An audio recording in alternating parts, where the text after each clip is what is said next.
संतुलित आहार।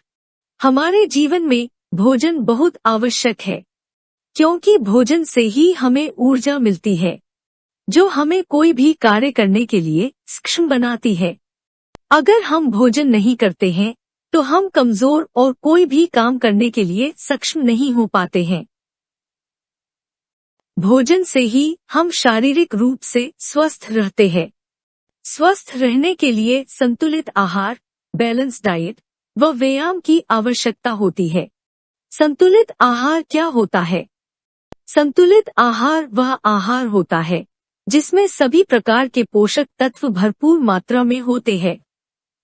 हमारे भोजन में प्रोटीन, वसा, कार्बोहाइड्रेट व खनिज जैसे पदार्थ होने चाहिए। अधिकांश भारतीय शाकाहारी होते हैं। ऐसे में प्रोटीन प्राप्ति करने के लिए वह दालों पर निर्भर करते हैं, क्योंकि दालों में 25% प्रोटीन पाया जाता है। इनके आहार में मांसाहारी पदार्थ बहुत कम मात्रा में होते हैं। दालों में बी समूह के विटामिन विशेषक थायमिन व फोलिक अम्ल अधिक पाए जाते हैं, परंतु ये विटामिन दालों के छिलके में अधिक मात्रा में पाए जाते हैं। धुली हुई दालों में इनकी मात्रा बहुत कम हो जाती है। साबुत तथा छिलके वाली दालों का प्रयोग अधिक करना चाहिए।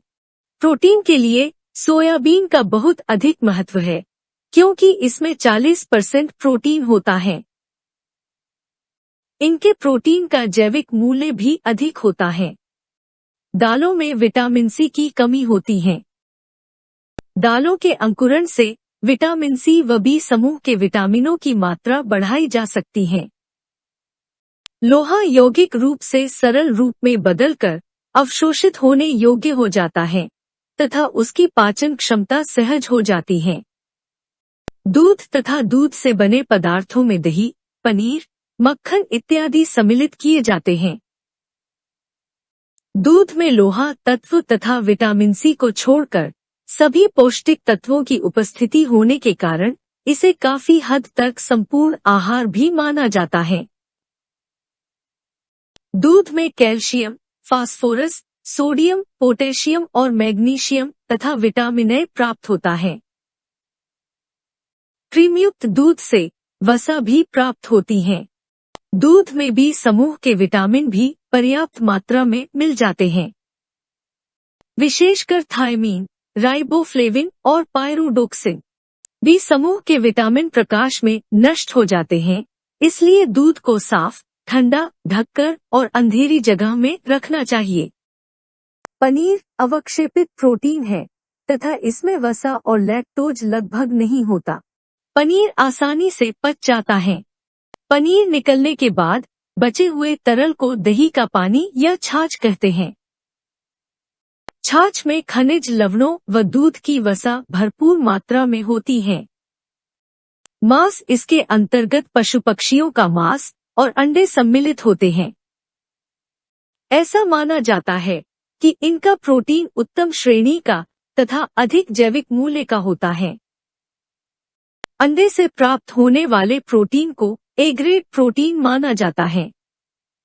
अन्य प्रोटीन युक्त पदार्थों की तुलना अंडे के प्रोटीन से की जाती है। इन खाद्य पदार्थों में लोहा तत्व और बी समूह के विटामिन भी अधिक पाए जाते हैं। इस वर्ग के खाद्य पदार्थ पूर्ण प्रोटीन, वसा, विटामिन बी, कैल्शियम के बहुत अच्छे स्रोत है व शारीरिक वृद्धि व निर्माण में सहायक होते हैं। व्यायाम और योगा हमारे लिए क्यों जरूरी है? व्यायाम की हमारे जीवन में महत्वपूर्ण भूमिका है। व्यायाम करने से हमें कमजोरी, आलसीपन व थकावट नहीं होती है।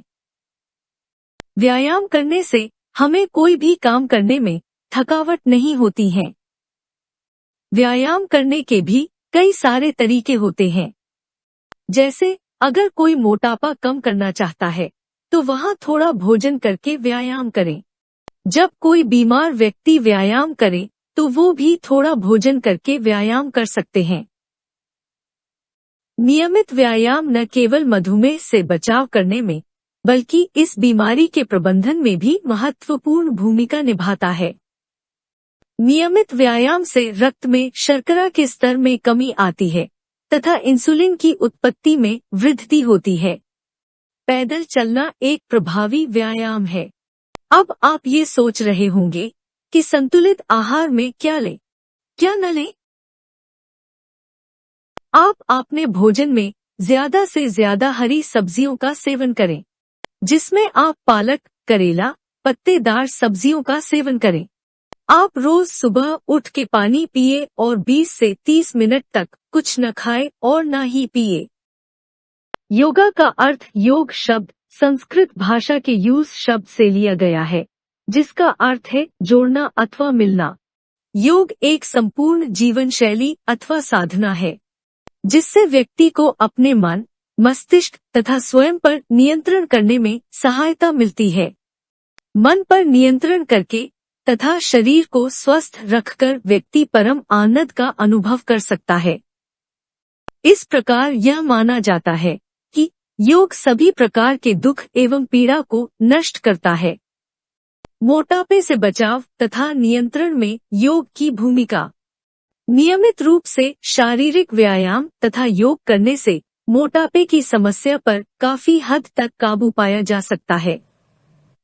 मोटापे से ग्रस्त व्यक्ति के लिए योगासन अत्यंत लाभकारी सिद्ध होते हैं। 1. वज्रासन। वज्र का मतलब होता है कठोर अथवा मजबूत। इस आसन को करने से पैर, विशेषकर जांघ का हिस्सा मजबूत होता जाता है। शरीर का निचला भाग स्थिर होने के कारण इस आसन को वज्रासन कहा जाता है। इस आसन को दिन में कभी भी कर सकते हैं। यह एकमात्र ऐसा आसन है जिसको खाने के तुरंत बाद भी कर सकते हैं। 2. हस्तासन। हस्तासन के अभ्यास से कमर की चर्बी कम होती है। यह गर्भाशय तथा जननेंद्रिय स्त्रावों के लिए भी कारगर है। कद बढ़ाने में भी हस्तासन सहायक सिद्ध है। यह जंघाओं और पिंडलियों की मांसपेशियों को मजबूत बनाता है। मधुमेह से बचाव तथा नियंत्रण में योग की भूमिका। नियमित रूप से शारीरिक व्यायाम तथा योग करने से मधुमेह की समस्या पर काफी हद तक काबू पाया जा सकता है। मधुमेह से ग्रस्त व्यक्ति के लिए योगासन अत्यंत लाभकारी सिद्ध होते हैं।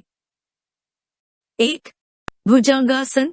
यह आसन करते समय शरीर का आकार फन उठाए हुए सर्प के समान होने के कारण इसे भुजंगासन कहा जाता है। पीठ के दर्द से पीड़ित व्यक्तियों के लिए यह सबसे लाभकारी आसन है। 2. अर्ध मत्स्येंद्रासन। संस्कृत में अर्ध का मतलब आधा होता है। इस मुद्रा में हम अपनी रीढ़ को आधा मोड़ते हैं, क्योंकि पूरी तरह से मोड़ पाना बहुत मुश्किल होता है। इस आसन का यह नाम योग के जन्मदाता मत्स्येंद्र नाथ के नाम पर पड़ा।